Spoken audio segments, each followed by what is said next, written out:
tidak, saya tidak menjadikan satu amalan untuk memberikan cucu duit raya. Dia tak semestinya hari raya dapat duit.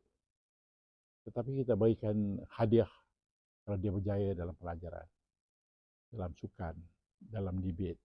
Tak semestinya hari raya dia akan dapat.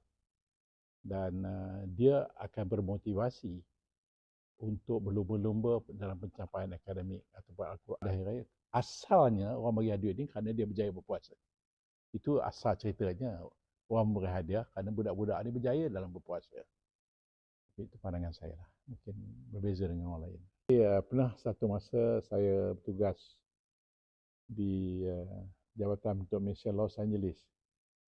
Isteri saya bawa balik anak ke Malaysia dan saya beraya keseorangan di Los Angeles. Itu amat-amat sedih lah. Pisah daripada isteri dan anak-anak. Tapi itu dah berlaku puluhan tahun dulu lah.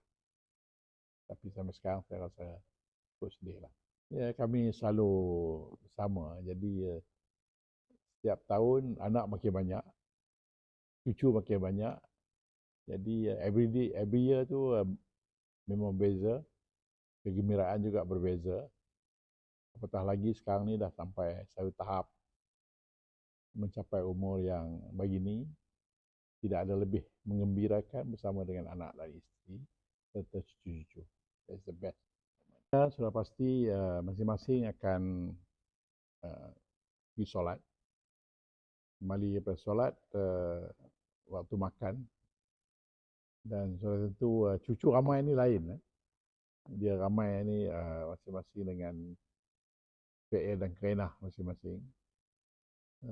Saya rasa itulah momen yang kuih dia orang akan bawa masing-masing, macam potluck lah.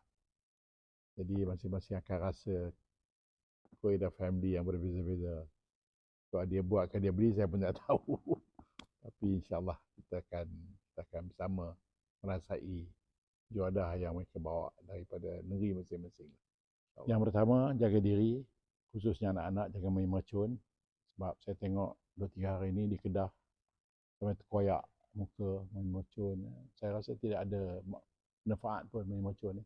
Kegembiraan 2 minit, tapi sengsaranya sepanjang hayat. Yang keduanya, daripada ibu bapa yang memandu, setiap tahun kita akan lihat kisah-kisah sedih kemalangan.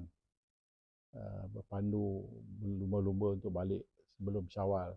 Saya tak nampak sebab kenapa harus kita berlumba-lumba untuk merebut Syawal sedangkan kemalangan berlaku